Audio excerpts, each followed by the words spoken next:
I'm Avery. And I'm Mel. This is the Veda Lounge Podcast. All things Vedic, cosmic, and magic. For yoga teachers, entrepreneurs, creatives, and coming back to your own center. We explore themes on living like you practice to knowing your nature.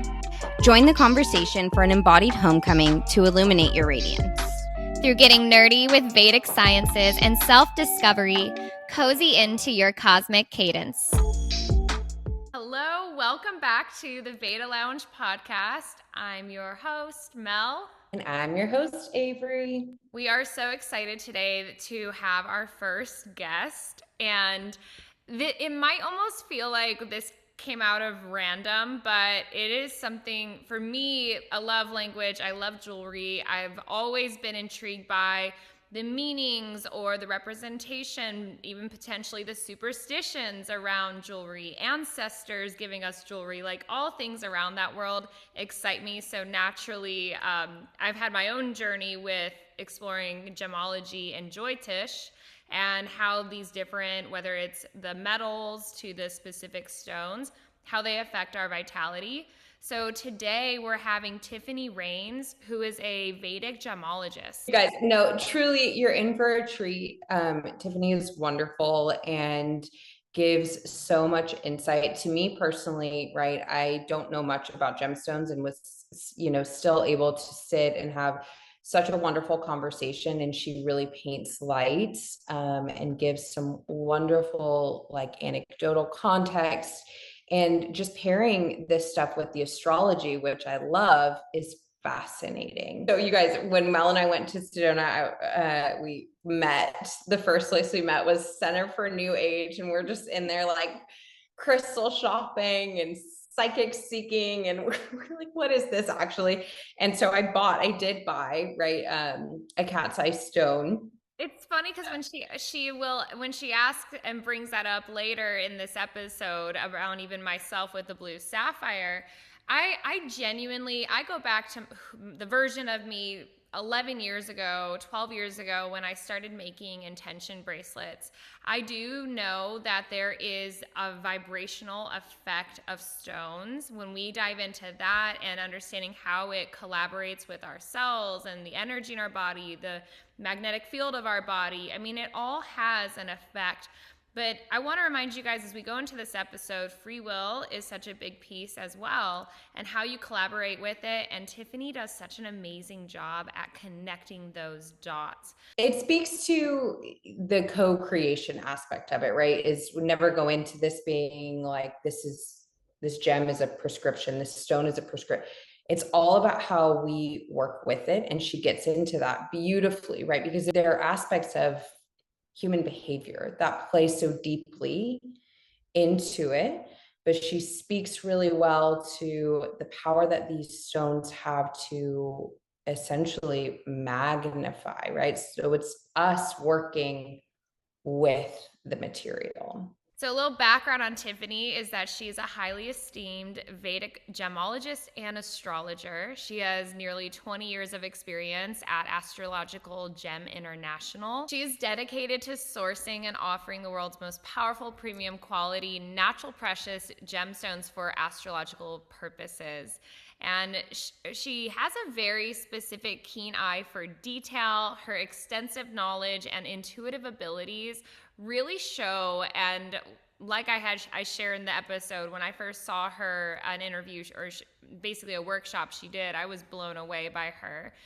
She is also a contributor to the astrological community through her insightful writings at astrologicalgemblog.com.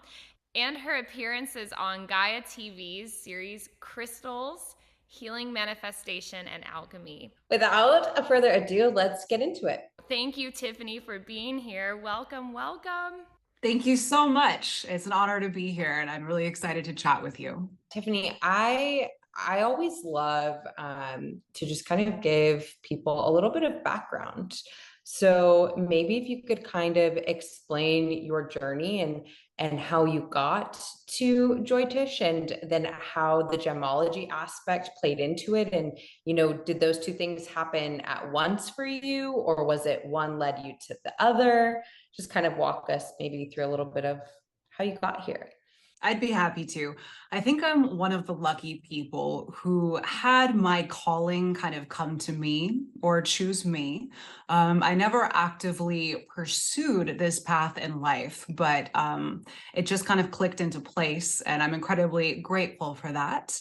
I was raised in a small spiritual town. I actually still live here in Fairfield, Iowa, where there is a huge amount of Vedic culture, Ayurvedic culture, yoga studios, and a whole university dedicated to spiritual Eastern teachings. So being raised in this culture gave me a lot of initial background and understanding on it. As many people do, when I kind of got into my formative years, I began kind of questioning some of the more rigid qualities of this community and the parts of the spirituality that I didn't relate to. Kind of went on my own path a little bit rebelliously to figure out what my spiritual truth is. And somewhere in my early 20s, really did kind of come full circle to Vedic knowledge as something that strongly resonates with me. My first job was in a crystal and bead store, just kind of turned out that way. Right after high school, I was trying to figure out what I wanted to do, wasn't quite ready to go to college, and just wound up surrounding myself with crystals. I was like, okay, this feels right. Began kind of understanding that the metaphysical nature of crystals and their healing properties without a real specific understanding, but certainly an attraction to this type of science. And then when I applied for this job at Astrological Gem, I was actually really skeptical about what is done here. The idea is that certain precious gemstones have the ability to affect our astrological charts and the karma therein by channeling planetary influences into the wearer's body that will then activate Mercury or activate Saturn and those significations for the wearer's astrological birth chart. And I just thought that was so far out of the realm of anything that made sense. But I did have some experience. So I initially was the product photographer for Astrological Gem. And just while I was photographing the gems, I would overhear these conversations in this small office with clients calling in, talking about their experiences. And I was so certain in the beginning that this had to be a placebo effect. If you're investing in these precious gemstones to try to feel better, I mean, you spend enough money no matter what you do, especially if something's as beautiful as a gem, you're going to feel better about it. There was no rhyme or reason to me. But interestingly enough, after about 6 months, we started getting these calls from people now and then that were having these challenging results with the gems. At this point, there was no resident astrologer in the office. There was no quality control about which gemstones people were buying for which planets.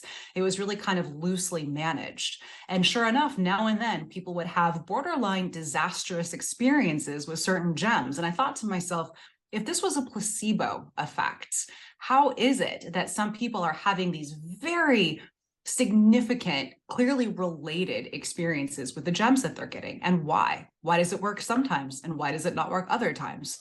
So curiosity got the best of me, and I began studying Vedic astrology, which, for those of you who don't know, you may be familiar with Western astrology, which is what most people know in the Western worlds. But Vedic astrology, it's about 5,000 years old. It's a much more accurate system of calculation that accurately reflects the stars overhead in the sky. It's very dynamic and consistently accurate. So from a Vedic astrological perspective, this is how gemstones are recommended for these purposes. And I started studying the rhyme and the reason to what gemstones were affecting which planets according to which charts. So this was the first time that anybody at Astrological Gem had started to try to put the pieces together and learn how to predict the results of the gems. So I became head of sales in 2014 and began to basically double check everybody who called to make sure that they were getting gems that were good for their charts, that we could accurately predict the results that they would have over time. And I have been studying and quantifying these results and fine-tuning them as the years go on. It's been about 10 years where I've really devoted myself to the science of what we do.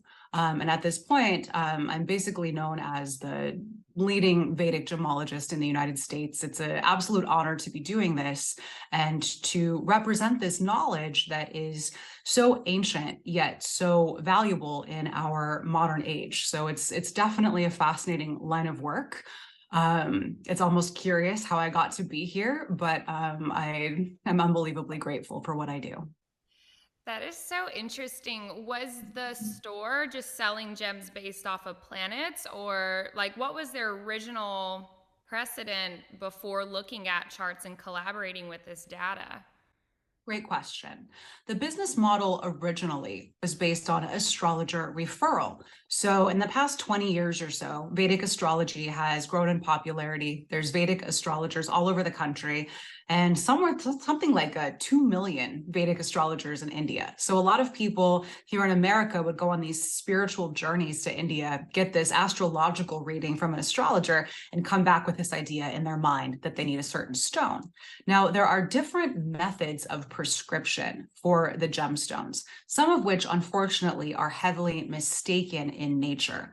For example, there's a lot of superstition in many Indian cultures where you want to buy a gemstone to strengthen or appease a planet that's giving you trouble. A lot of people fear Saturn. Their Saturn returns. Saturn's kind of a scary planet to a lot of people. And in a lot of cultures, they'll recommend a Saturn gemstone, which is a blue sapphire, to appease Saturn. Like, here you go, Saturn. This is my offering. I'm so sorry. Thank you. Goodbye. And they just assume that it's going to let up. But Okay, unfortunately, hold on. Full transparency, I am that person. I have to tell you this story. So I went to India in 2020, and when we were in Udaipur, our guide, he was an astrologer, and he had so many different perspectives as well that it was just so insightful listening to the things he had to say. And when I told him I am in my Saturn dasha, and so he said, okay, well, you have to have a blue sapphire. And I kind of joke about this of it's like a great way to sell jewelry, and because they're all about selling, as we were traveling around, it was all about the jewelry. And he said, I know a guy, I'm going to take you guys to the jeweler, and we're going to look at the sapphires so you can pick the blue sapphire that's best. And so this is my blue sapphire. If anyone's on YouTube watching, you can see it. But this is my this is my Saturn ring. So one of the things when I was going down the rabbit hole on your website and the work you do, it looks like whether it's the purity, like how do you know? Because in my mind, I went, okay, perfect. I'll buy a blue sapphire and my Saturn dasha should lighten up. Mm-hmm. Check. How has it gone for you? To be honest, not working for you.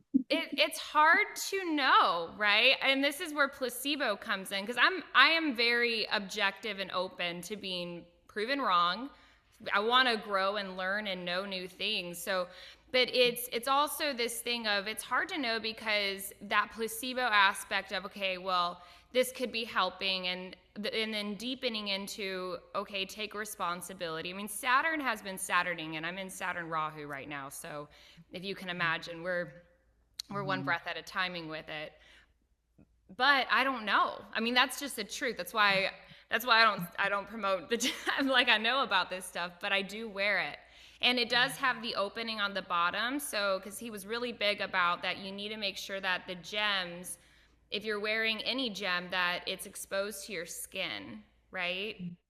Yes, exactly. The concept there is that light and energy frequency and planetary frequency needs to come through. If there's metal underneath the gem, that's going to block that flow of light from entering your physical body. It's not so much that the gem literally needs to poke you. Sometimes people get a little bent out of shape when they get jewelry from us, and the gem's not like actually, creating this acupuncture effect on their finger. You just have to make sure that those light and color frequencies can beam through. Now, there's a couple different factors here. One is going to be, like you said, purity. The stone needs to be guaranteed untreated. If it's been heated, it's not going to possess this planetary benefit.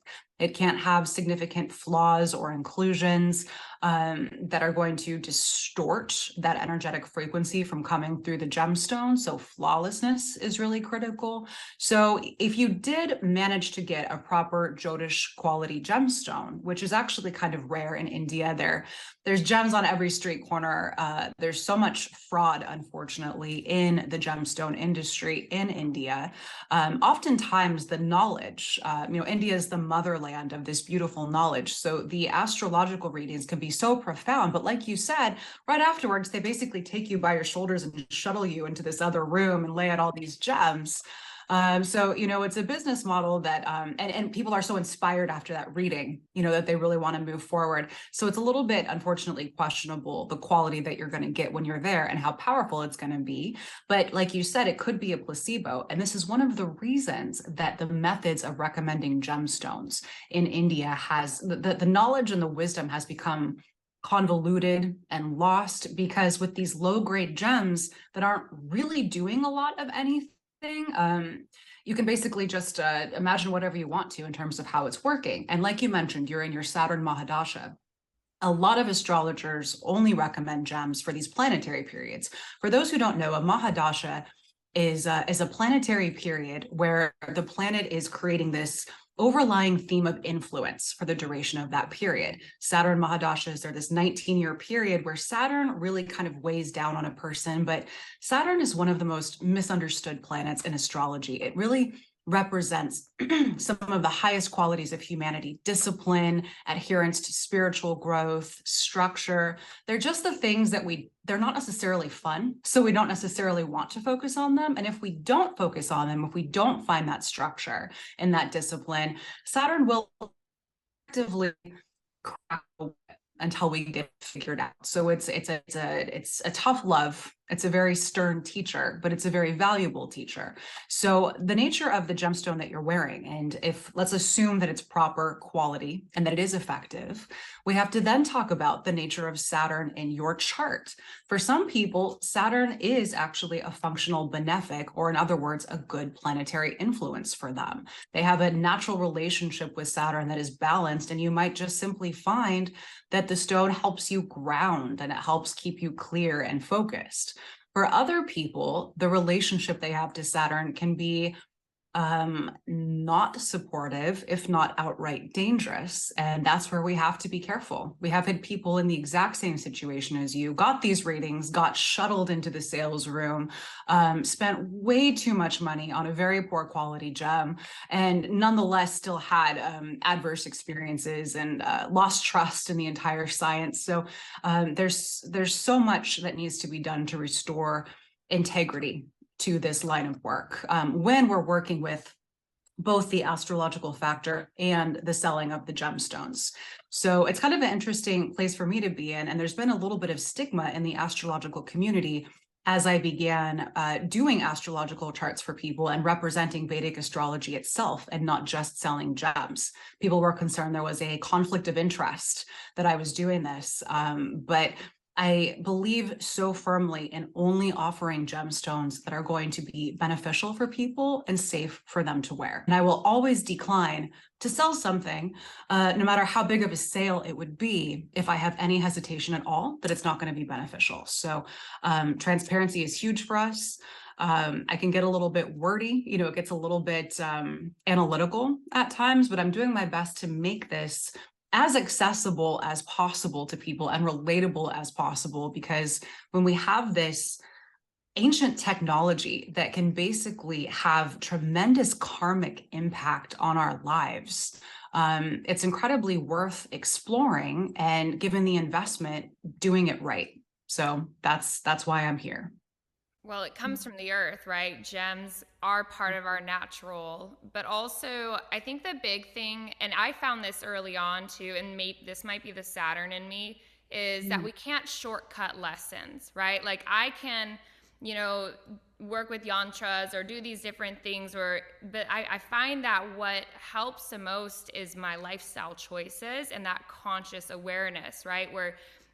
So it's like a blend. And honestly, I think the biggest thing with I call it my Saturn ring, is it reminds me to be patient. It reminds me of the high octave components of what that planet represents. So I think there's that co-creative component for sure. I love the word co-creative. I completely agree. And I always tell people that these gems are not going to work for you. They're going to work with you to take your karma into your own hands. And there's a certain element of this, which is exactly what you're talking about, that I call the free will variable. So people will ask me to predict something in their astrological charts or, get so concrete with my predictions on these gems, which I can kind of do, but that free will variable, like you said, patience is such an important component of Saturn. It slows us down. It forces us to surrender and to accept the pace that things are going to roll out. And if we didn't use that free will variable, if we didn't consciously participate in the medicine that these planets are offering us to embody, we can miss the most important lessons. So yes, they really can amplify support. They can help lead us in the direction of our ultimate success and fulfillment, but we are still in the driver's seats. We are still the primary participant. We've just got this extra influence that wants to lead us in that direction. But if we resist, it's not going to happen. In fact, if we resist and we're using these karmic remedies, things get even more uncomfortable. It's like you're putting your foot to the pedal of this momentum to get you towards success. But if we have unconscious resistance to success, if we fear wealth, if we fear, opening up in relationships or choosing people who are good for us, it doesn't matter if we're wearing a gem for marriage or a gem for money or a gem for career success. We still have to course correct to align ourselves with ultimate potential. The gem is just there to help us get it done faster and get it done more efficiently. We can basically move through lifetimes of karmic lessons very rapidly with the gems, but that is not necessarily always comfortable, and it requires a huge amount of conscious participation to do it effectively. Well, when you say that of moving through a lot of karmic cycles quickly, that's really, can you describe that a little bit more, just in case people are like, well, what does that mean? How do you move through something quickly? I'm assuming it's usually like you're going to face hardship real fast and it's going to grow you, or you're going to avoid it through different choices. So tell me a little bit about that.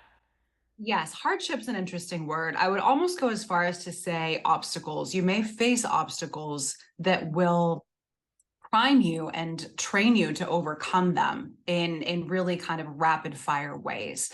If there is something going on astrologically in your chart, if a very important planet in your astrological chart is afflicted and you're seeing these patterns time and time again in your life. So we could use any example. Let's just say that somebody has a small business and they're trying to get this business off the ground, but they keep having bad luck. Something keeps coming up over and over and over again. And they get an emerald, which is the gemstone for business success, for Mercury. And they're looking to strengthen Mercury to enhance and speed up and get support for their business. But let's say that they have a habit of making really big connections, and they're really good at talking and networking. And yeah, I just met this guy and we're totally going to do this big project.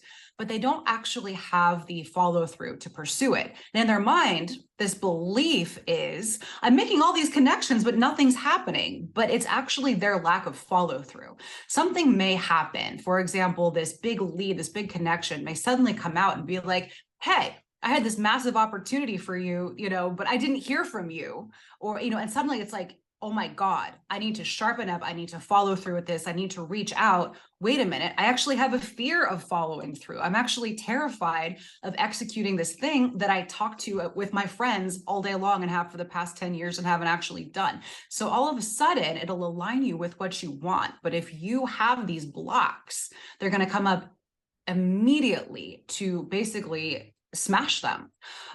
So, this pattern could go on for another 10 years, or you can get in alignment, figure it out in 6 months. And the next thing you know, your business is really starting to take off. These connections are actually being made, but you were effectively kind of forced to level up to the place that you needed to be in order to receive that success. That was a made up analogy. I hope it makes sense, but that's kind of how it works. That totally makes sense. And I think I'm interested to know, so when, you bring up the example of, somebody is wanting to grow their small business, right? Find success there. So do you find that in your process, a lot of the times it's people coming for certain things, right? Is it like, you mentioned relationships, you mentioned, business. So can you kind of walk us through a little bit of like the process of, we know the houses, we know the planets, we know what they do, but what is your headspace then like when you look at this chart and then think about the gemstones that you would offer this person or that you would recommend? Yeah. Great question. So one of the things I do in my consultations is ask people to the best of their ability to let me know what they want or what they want to focus on or what their intentions are for wearing gems. That's incredibly helpful. And fortunately, humans are relatively predictable. We all have a set of kind of core desires. It might be health, it might be happiness, it might be relationship success or career success or spiritual development. Usually it's kind of within the realm of those things. So as many people know, these different areas of life can be interpreted through the various houses in the person's astrological chart. So the first house, the house of self, the house of you, this is the house of the body, your quality of life in general, your personality, how other people perceive you. The first house, because it kind of encompasses your entire life, is often a house and a corresponding planet that we can strengthen with gems to have this kind of full spectrum range of benefit. But there's two different variables here. Not only is there the planet that rules over your entire chart. If you're a Libra, Venus rules over your entire chart. So you've got the variable of Venus being the ruler of your chart, but we also have to take into account where Venus is placed in your chart. And this is where things get a little bit interesting, because if Venus, your ruling planet, is healthy and well placed, you might be beautiful and graceful and like always attracting wonderful partnerships into your life and inherently creative. And you can still wear a Venus gemstone. It will just amplify more of these blessings that you already have, which in a lot of cases is great. Because if we've already got this karmic blessing, why not get more of it? Who doesn't want more creative potential and more radiance and more harmony? Without having to do much work to do it. And so you can amplify something without a lot of effort to receive the results if this planet is already healthy and well placed in your chart. Then let's say that Venus in your chart, your ruling planet, the most important one for you, is afflicted. It's in a challenging house. It's aspected by something that's complicated. Then you may find in your life that your relationships never actually mirror your values, or you're deeply introverted and lack the ability to be socially graceful, and it's prohibiting you from meeting the love of your life or something. So then you see these patterns throughout life. And in this hypothetical example, maybe this person wants to meet the love of their life. They've had heartbreak after heartbreak. They've given up on love. They have beliefs that they're not lovable. So we strengthen Venus to help them with that. So in this particular case, oftentimes we find that gemstones will work on the energetic body first. So in this case of the hypothetical weak Venus person, they put on this Venus gem and they naturally do become more radiant. They become a little bit more confident. Their whole energy fields is amplified, it's brighter, and that calls in more people and more opportunities that can align them with their intention of meeting the love of their life. Other times, in this hypothetical, if this weak Venus person has beliefs that they're not worthy of that love, the love of their life might show up, but then they may completely sabotage it because this person is so great that they don't even know how to receive this partnership. So that's when the gem is going to say, hey, this is the work that we have to do. You can keep missing these opportunities for the rest of your life and maybe the next lifetime, or you can do the work to learn self-acceptance, to learn self-love, and then reflect that to make this partnership healthy and long-lasting. So that can be a huge road. It's like, how do you suddenly learn self-love in 2 weeks because you just met this guy on Tinder and you think he's the one? I mean, it can get intense really fast, but karma works in mysterious ways. So we've heard some really interesting stories. It's like when you're ready, you had mentioned this too, it like brings stuff up so we can do something with it. A lot of people think hard things or obstacles are happening in their life because they did something wrong, but it's actually something that's moving them in the right direction to reconcile. So that it's so interesting as you talk about the energy stuff, because I love quantum physics and I'm really into that aspect, because when I first started getting into Jyotish, I came in it not believing in astrology. I thought it was all BS and all of that, but it was a last resort, encouraged by a friend of mine, and I was so blown away. But I had to figure out, how does this make sense? How did this work with what we know about quantum physics? What do we know about the electromagnetic fields? And I also know that with vibrational medicine and energy in general, that there's got to be something with gemstones that also correlate to this. So for our skeptics out there, how do we understand, like, what is the vehicle, so to speak, that the stones affect our physical energy or our energy in our bodies? It's such an interesting question. And as soon as I have spare time, I would love to almost dedicate my entire life to trying to answer this exact question. Because, why is it that planetary frequencies and their corresponding light frequencies just so happen to resonate in a nearly identical way with the color frequencies of some very specific precious gemstones that planet Earth took hundreds of millions of years to form in the earth to make these rare precious specimens? They act like lasers. They can absorb and transmit and reflect very particular frequencies that are in direct alignment with these influences that come from the celestial bodies in our solar system. And it's so fascinating. And a question that I always have is, are the planets conscious? So if Venus is the planet of love, what exactly does that mean? Why is it that this celestial body is able to represent a quality of human consciousness? And how does that work? Or is it that somehow or another, these cycles and the patterns of the celestial bodies will emanate and influence certain cycles and patterns of human consciousness and life on planet Earth? And is it, something that if you zoom out far enough, the galaxies are transiting us and having some sort of influence on the planet over the course of 100,000 years that we can't track? So, these cycles and this particular mathematics, could be quantified beyond anything that we even really recognize in this short 100-year human lifespan.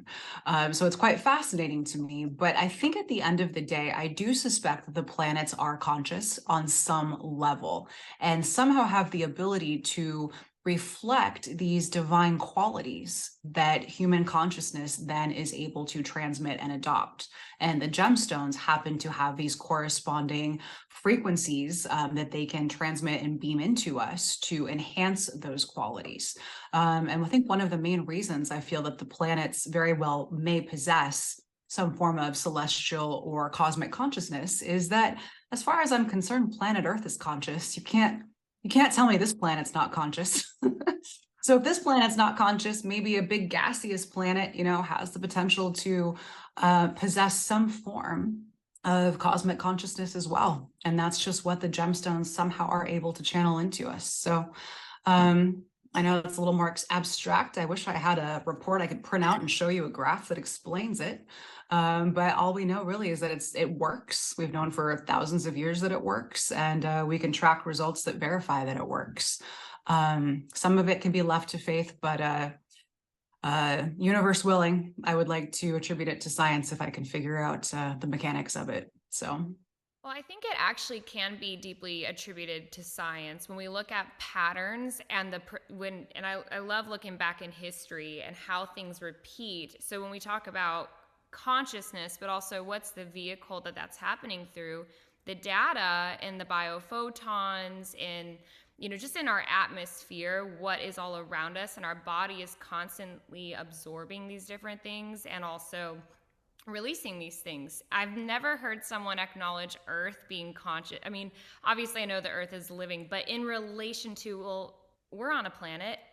If the Earth has a pulse, if the Earth operates and cycles this way, obviously so do these planets. And you can see it too. Look at Venus compared to Mars, like what Mars rules. Literally, Mars looks like tough and red, and Venus is all emotion, like it's beauty. It's so interesting if you actually just look at the personality of themselves.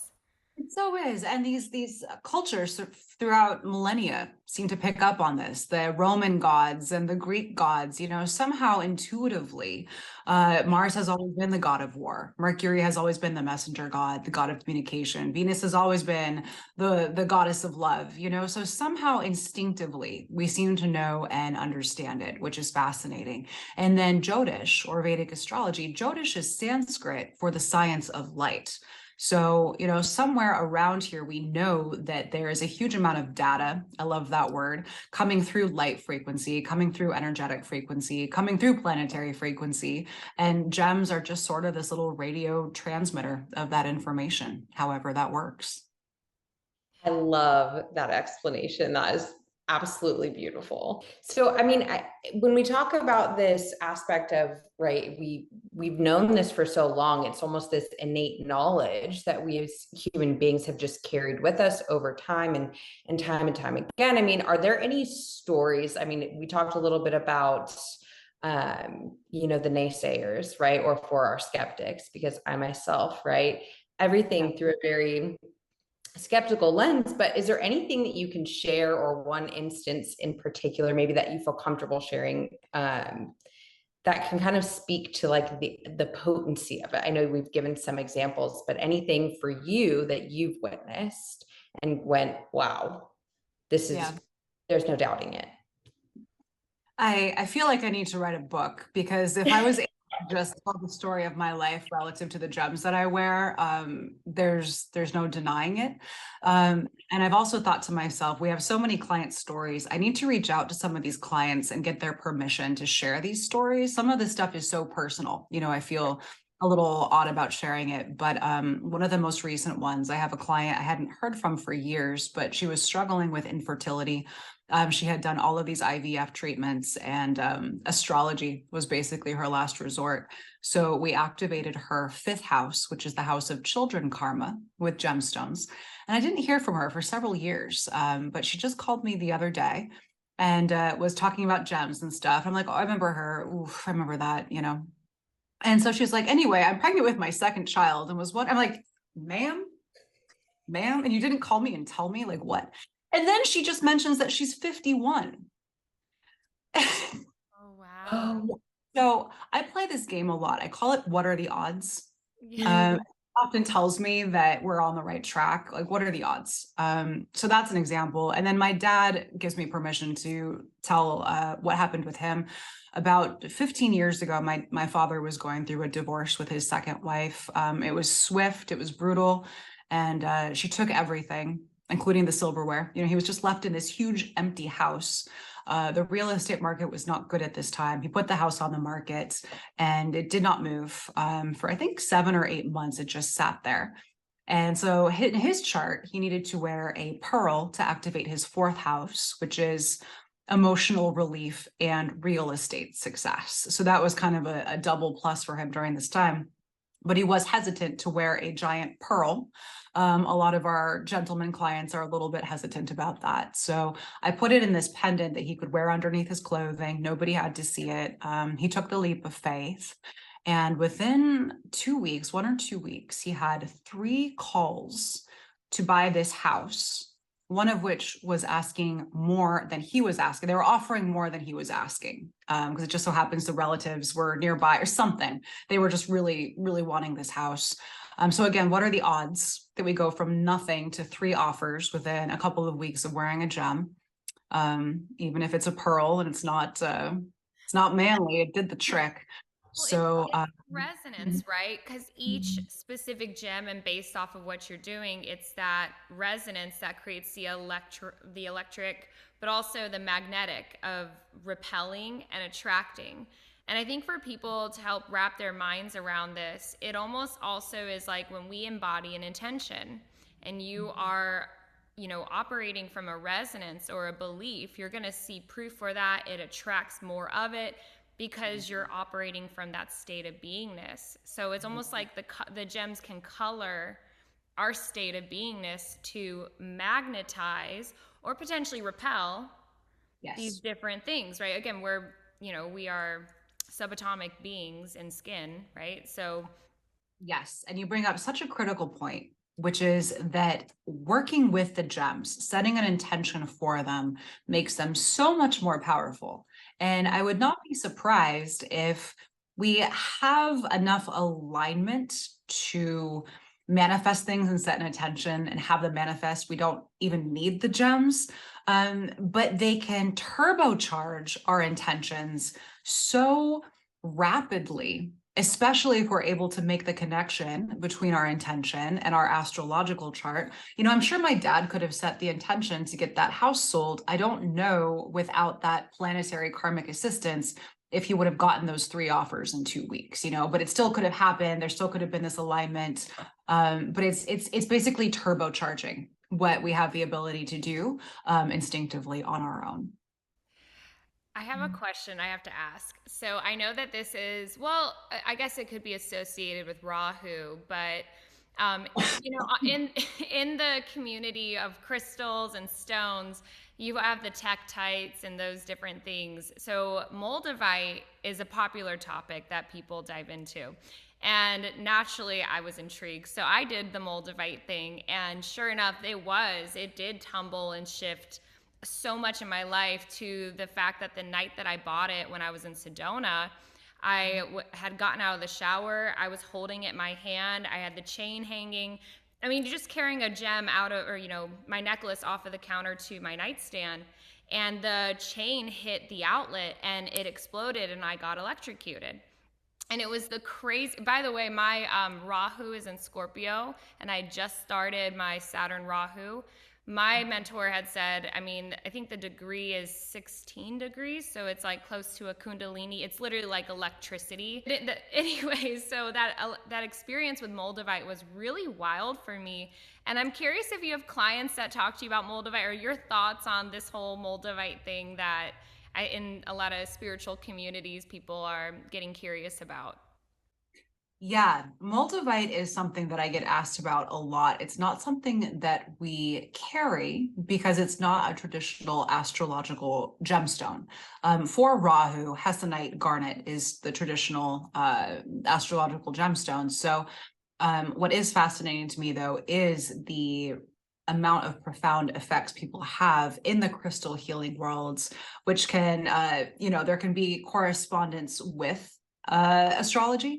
And then there's this whole other branch of knowledge that is really quite fascinating, and there can be overlays. So this would be the first time I have heard of Moldavite for Rahu. Am I understanding what you're saying, that it was a Rahu gem for you, or was it more that you had this experience in this Rahu period that the Moldavite kind of happened to activate according to the prediction? So both. I did it because I already knew that I was in a period of transformation. When I look at Rahu, I know Rahu is another one people worry about, but I see it as an opportunity to innovate, right? And I, again, collaborate with those changes, that it's like a tornado energy a little bit. So Moldavite very much has similar effects. So this is not a textbook Moldavite and Rahu together. It's more of, it's that turbocharge you're talking about. Yeah, so there's the significations that are parallel between the metaphysical properties of Moldavite and yes, I got you. Yeah, I wish I could speak on that one more, but that is a fascinating thing that happens, and that would also go under the umbrella of what are the odds. Yes. Sure. Yeah, it's one of those stories that we just crack up over because, I think sometimes people, it really speaks to when we say, okay, I'm going to step into something, right? Do we really know what we're saying yes to? Like if I want a change in my life, or if I'm asking for wisdom, it's that old story of don't ask for wisdom, ask for mercy, right? Do we really realize like the intentions, and that this stuff definitely isn't something to play with? It's to be intentional and respected. Yes, exactly. I love how you put that. Do we really know what we're asking for? And I'm personally going through this right now where about to undertake this massive endeavor to potentially open up our market to India, which has never been possible before. But this has been something that we feel is really important for us to do and has very significant implications if we're able to do it successfully.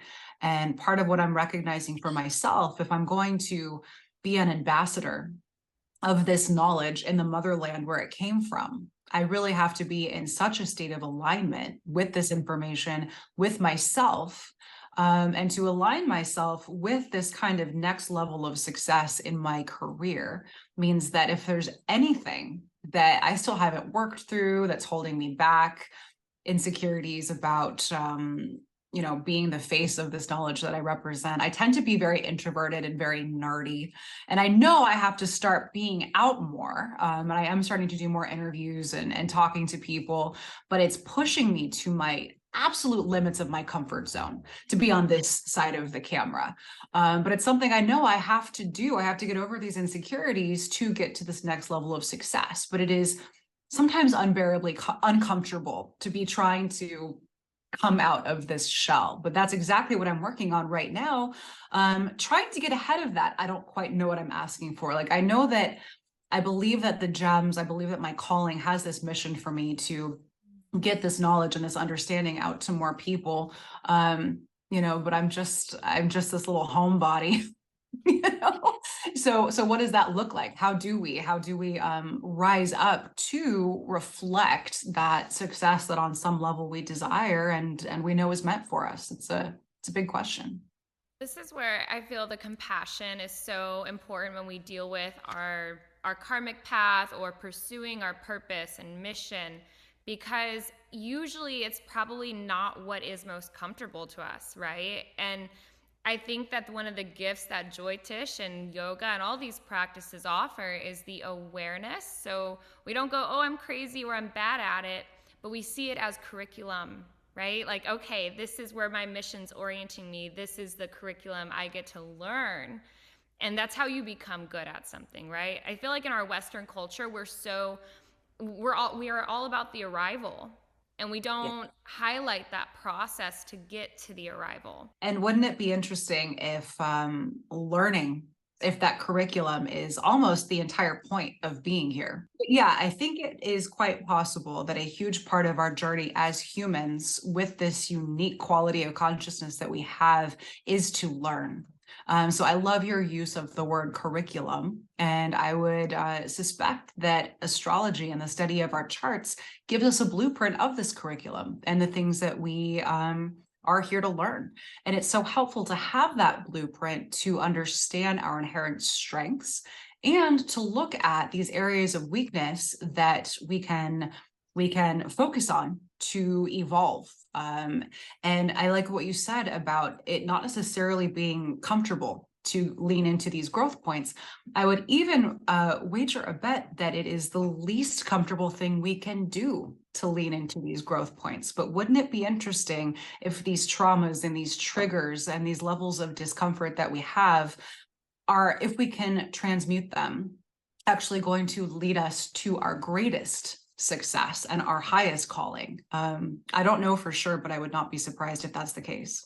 Almost like every doorway, though, that shows up in our life, we have to learn to become the key, right? And as we believe, if we start looking at life as Earth School and looking at whether it's Jyotish and one thing I appreciate too is if somebody doesn't study this stuff and they're new to it or they don't know about it, a lot of it you can suspect by just being self-aware and noticing in your life. But it has catapulted, I feel like, my path because my Saturn, I know we were talking about Saturn earlier, my Saturn is in my second house. So there's a lot of lessons I have to do on self-worth because I don't want to, I just want to belong. I don't want to have to own, that aspect or working. You know, there is no shortcuts with Saturn in the second. You work for what you want. And so that awareness, though, allows me to not rush or to be reflective about where I'm getting small or where I feel my value, and just addressing my value. Yep. And at the same time, there may be something for you related to your power and structure of communication and expression. You're an excellent speaker. The way that you craft these thoughts is so beautifully structured. And that is also Saturn in the second. So that would put you as Capricorn ascendant, the second in Aquarius. So that would mean that blue sapphire is good for you, fortunately. And yeah. And hopefully, ideally, what we are seeing, yes, it is a teacher. Yes, you know, these are big lessons for you. But ideally, over time, we should also see increase in income, increase in material comforts. Saturn in Aquarius has to do with expression and communication to network people related to spiritual topics and the ascension of humanity. So it'll be moving you towards all of this, but very gradually, almost painstakingly gradually. But I think the goal for you is to look at your progress over 10 years rather than over 1 year. And I think that's really where you're going to see how far you've come. Thank you. That's very relevant. So, and Avery, we were in our first episode on this podcast, we were talking about Avery's transition going into key 2, like changing an entire dasha. And one thing that I find so interesting, I know we talked about Rahu, but with that south node, right, and the spiritual tones of it, I'm curious if there's anything, and Avery, if you have any questions about this, but just like even during a dasha change, is there things that people should be aware of when they switch their jewelry? Yeah, a lot of people really do believe that you want to wear gemstones according to your Mahadasha or your planetary period. In my experience, you will learn the lessons of that planetary period on your own accord simply by living through it. But if you want to magnify those lessons, if you want to go through them even faster, you can wear the corresponding gemstone for that period. I like to recommend gems that are going to be beneficial for life because they're such an investment. A precious, top quality, super powerful astrological gemstone can cost thousands of dollars, if not tens of thousands of dollars. So why would we, unless we have the money to burn, be buying these gems for certain periods? There are ways to activate planets in these periods by doing planetary mantras in meditation. Also, remedial measures. Remedial measures are when you do something that's a specific action that is supposed to appease or propitiate a certain planet. But what's interesting about that, you know, for example, you can feed the birds on a Tuesday to, appease K2 or what have you. That to me, sometimes I think it's a little bit into superstition, but I think the idea is that you can almost use behavior like a hack of sorts to have movement with the planets, which would certainly be cheaper than an astrological gemstone. I think what makes even more sense is to use a real world behavioral correction. So if you're going into K2, so we may be disconnected from things that we were really attached to. We may be feeling sort of numb, or mysterious circumstances can come up that we have to kind of wade through blindly. There's all these kind of different themes that can come up with a K2 period. But, you know, rather than feeding the birds on a Tuesday, like what if you said to yourself, okay, I'm feeling disconnected. Where is my spiritual point of connection? Where can I find new connections? Where can I start doing meditation outside at sunrise every morning and feeling where I'm truly connected with these higher forces and start bringing them in to help me find the clarity that I feel I've lost when I entered this period? So that's a behavioral remedy that I suspect is going to have more karmic implication. Not that I don't love birds and feed them on a Tuesday, but, you know, it's just how we choose to make these actions count and how meaningful they're going to be. That can be a lot less expensive than an astrological gemstone for a specific and fleeting planetary period. I love it that you explain that, you know, finding that your own center, your own new points of connection, because it is very real when you shift into K2 Mahadasha that you're just like I often would tell Mel, I'm like, it's all like evaporated. Like every cerebral thing that I felt in Mercury is just kind of slowly, right? And so I love that you mentioned that anchoring in point. And it also goes back to, right, the idea of we have free will within it, right? Because of the behavioral aspect, right, of our own choice in, hey, I can sit here, like your beautiful example, and find new ways to center, or I can allow myself to completely detach, right? Which I think can definitely be a lower octave of shifting into this planetary period. But I love the aspect of, hey, that's not what's going to happen here because I still have free will and choice, right? Mel and I often teach, like, it's just what the astrology is just the weather, right? And how we choose to show up in that weather is truly, right, where magic and shift begins to happen. So. I love all of that. And yeah, one semi-relevant story. I had a client who was in an arranged marriage, from India. And unfortunately, it was an abusive marriage. But she didn't feel that she had the ability to leave her husband because her family would reject her. She'd be alone. And so she had a reading, and an astrologer told her to wear a K2 gem and this is the wrong way of recommending gems. Well, K2 is what's causing all these problems in your marriage. You need to wear a huge K2 stone. But in talking to her, she did want to solve it because she could not handle the fear and the grief around severance, around rejection, around disappointing her family. But her entire life was at this standstill because this abusive marriage was not allowing her to be free to be who she should be in this lifetime. So we went ahead and got her that K2 gem. And what happened was that it did create a disconnection.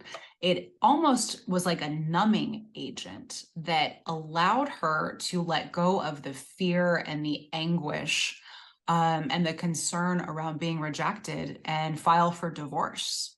And, it did not save her marriage like that astrologer predicted, but I am so grateful that she was able to anesthetize herself. She was able to numb enough to get herself through the process to get out of this abusive situation.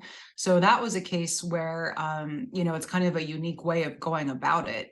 But sometimes disconnection to get us away from some of these lower level feelings that we're really trapped in can be valuable. And interestingly enough, that's also something that we can use during a K2 period, is severance from our identity as an emotional person or a weak person or a traumatized person or a victim. You can let that all kind of dissolve into the ethereal and redefine who you are at your core. I love that perspective of K2, because I think we look at it, right, and we look at the characteristics and we say, well, it's disassociation, that's the lower octave, but the high octave, right, is that it's highly spiritual. But I like looking at it and saying, well, maybe that disconnection is actually a gift. And I don't think I've ever really, or that ability to disconnect, right, and then reinvent. I've never really thought of it from that perspective. That's so wonderful. It's like protective, right? And it's like a protective. That's so interesting. What if we did view with these, again, even though it's dualistic and there's contrast to it, these different cycles are protecting and shifting us in ways that are best for our soul, right? And this is where in yoga philosophy comes in, of like, the mind creates all this suffering and these attachments, and it's distracting from that vidya, right? That spiritual truth within us. So, and the way that you were describing this, Tiffany, reminded me of Ayurveda. It has that very similar of like, do we need to add? Do we need to, So that's beautiful. This is so awesome. So as I'm sure people listening to this, just like I did when I first heard you, wanted to dive into this modality and understanding, and even to look into working with you, where would you recommend people begin learning about it or connecting with you, and even maybe getting their own gemstone based off of their astrology? So you can visit us at astrologicalgemstones.com. and you can request a personal consultation with me. It's $108 for a written consultation. I do them in writing because this knowledge is pretty jam-packed, and it's going to be better for people to have access to it, to review it. Also, when I predict the results of the gems, it's important to have that on file. So don't delete that email. So 5 years from now, you can look back and track the results that you've had with them. That $108 is credited back if you purchase a gem from us, but it's a good place to start to have an idea of what you should wear and why. If you're just starting your learning journey, you can go to astrologicalgemblog.com. That's my blog, and there's a ton of articles there covering most frequently asked questions. So that's a great place to begin. This is awesome. Thank you so much for spending time with us this evening and sharing this wisdom with our community. I mean, it is just so cool. And I'm sure I could be on here for hours just riffing with you and witnessing how you do this with charts and so much more. So I really recommend our listeners to dive into your work and read your blog. It's so cool how wide Jyotish expands. Great. Thank you so much, Tiffany.